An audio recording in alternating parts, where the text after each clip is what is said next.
আলাইকুম রহমতুল্লাহি ওয়া বারাকাতুহু। প্রিয় দর্শক, আশা করি ভালো আছেন। প্রিয় দর্শক, কথা বলবো মানবিক করিডোর এবং চট্টগ্রাম পোর্ট বিদেশিদেরকে দেওয়া বিষয় প্রসঙ্গ নিয়ে। মূলত আমরা যারা সোশ্যাল মিডিয়ায় টুকটাক কথা বলি এবং রাষ্ট্রের বিভিন্ন বিষয় নিয়ে অনেক সময় উদ্বিগ্ন থাকি, এই মানুষগুলো আসলে খুব দুশ্চিন্তাগ্রস্ত থাকি, অনেক সময় খুবই দেশ নিয়ে উদ্বিগ্ন থাকি। তো এই বিষয়গুলো আলোচনা করলে বুঝবেন যে আসলে কেন আমরা উদ্বিগ্ন থাকি। এই মুহূর্তে দেশের যে অবস্থা, যে ইউনূস সরকারের অনেক সফলতা নিয়ে আমরা যেমন কথা বলতে পারি, কিন্তু অনেক ব্যর্থতাও আমাদের সামনে চলে আসে। প্রথমত, আপনি লক্ষ্য করেছেন যে ইউনূস সরকার গত ঈদের সময় বলেছিল যে এই দেশ থেকে আগামী ঈদের সময় এই রোহিঙ্গাদেরকে তাদের দেশে নিয়ে ঈদ করানোর বন্দোবস্ত করবে, অথচ তার তো কোনো অগ্রগতি আমরা পেলামই না, বরঞ্চ আরও 1 থেকে 1.5 লক্ষ রোহিঙ্গা এরই মধ্যে বাংলাদেশে ঢুকে পড়েছে। আচ্ছা, এই মুহূর্তে মানবিক করিডোরের নামে যেই করিডোর দেওয়ার বিষয়টা সামনে এসেছে এবং সরকার নীতিগতভাবে সিদ্ধান্ত নিয়েছে, পাশাপাশি চট্টগ্রাম পোর্টকে আধুনিকায়ন করার জন্য বহির্বিশ্বের হাতে বা পরাশক্তি দেশগুলোর হাতে, বাকি এক্সপার্টদের হাতে, আমি বলতে পারি এক্সপার্টদের হাতে দেওয়ার কথা ভাবছে।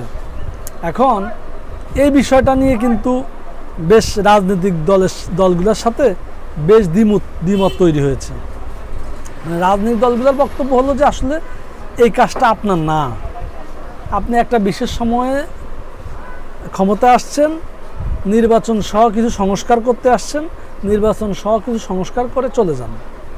এটা দলীয় সরকারের সময়, দলীয় সরকার ভাববে এটা করা যায় কি করা যায় না। কিন্তু ইউনূস সরকার, আমি যতটুকু বুঝতেছি, করিডোর এবং পোর্টের বিষয়ে পজিটিভ দিকে হাঁটছেন।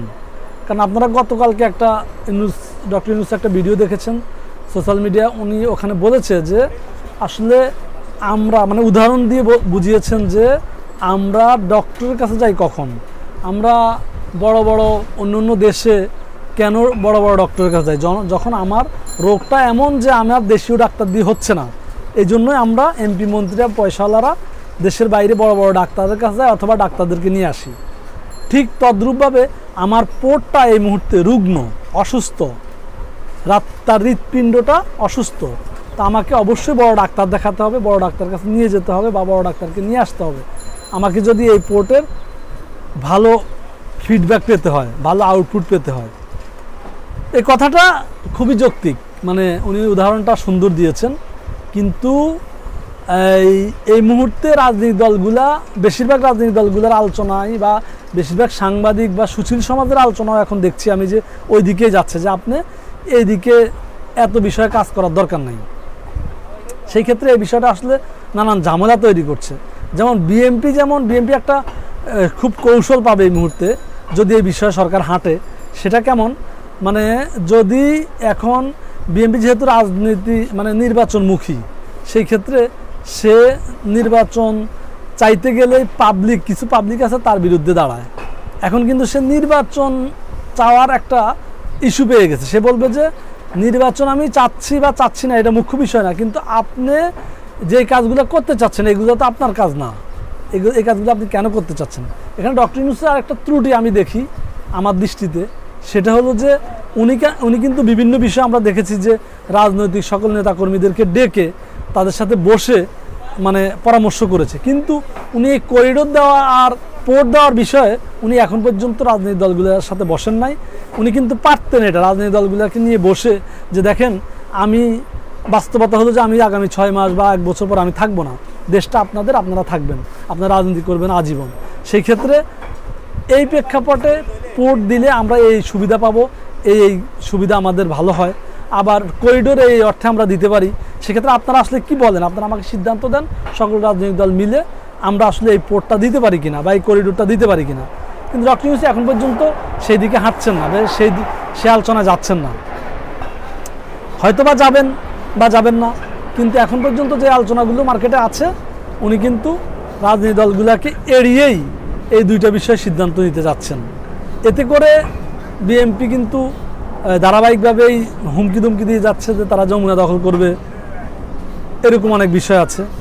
এখন দেখেন আরও একটা বিষয় যে এই ইশরাককে মেয়র পদে তাকে তার এই পদে বসাচ্ছে না, এই বিষয়টা নিয়েও ঝামেলা। এখানে সরকারের কিছু চালাকি আমি বলতে পারি। সরকার এই উত্তর সিটি কর্পোরেশনে একজন প্রশাসক বসিয়েছে, সে মানে এনসিপির ছেলেদের পন্থী আমরা যতটা বুঝি, বা তার রাজনৈতিক পরিচয় হিজবুত তাহরির বা আওয়ামী লীগের সাথে সম্পৃক্ত, এরকম নানান সমালোচনা মার্কেটে আছে। আচ্ছা, আবার দক্ষিণের মেয়র সে আরও 15 দিন আগেই এই রাজনৈতিক মানে বিচার প্রক্রিয়া থেকে সে রায় পেয়েছে, কিন্তু তাকে দেওয়া হয়নি 15 দিন, হেলায় ফেলায় কাটিয়ে এখন তার মেয়াদ উত্তীর্ণ হয়ে গেছে। এখন ভিন্ন একটা আইনি জটিলতার ব্যাপারটা চলে গেছে।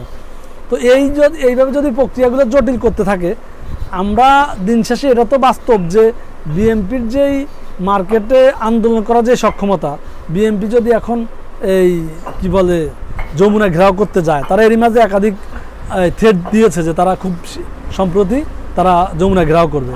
তারা যদি যমুনা ঘেরাও করতে যায় তাহলে কিন্তু সেই গণবেবনে শেখ হাসিনার যে অবস্থা হয়েছে অনেকটা এখানেও সেই একই অবস্থা হবে।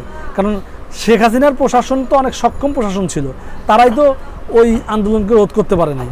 এখন তো পুলিশকে কেউ গণে না, প্রশাসনকে কেউ মানে মূল্যায়ন করে না, সেই ক্ষেত্রে এখন তো আন্দোলনটা আরও কঠিন হবে।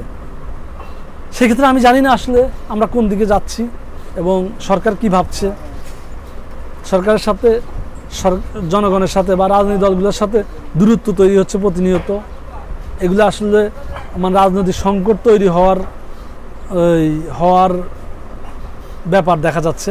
সেক্ষেত্রে আমরা চাই আসলে সরকার রাজনৈতিক দলগুলোকে নিয়ে সংকটগুলো সমাধান করুক এবং কি সরকারের সাথে রাজনৈতিক দলগুলোর দূরত্ব কমিয়ে আনুক, বোঝাপড়ার মাধ্যমে সমাধান করুক এবং সিদ্ধান্ত নিক। ভালো থাকবেন প্রিয় দর্শক, আসসালামু আলাইকুম।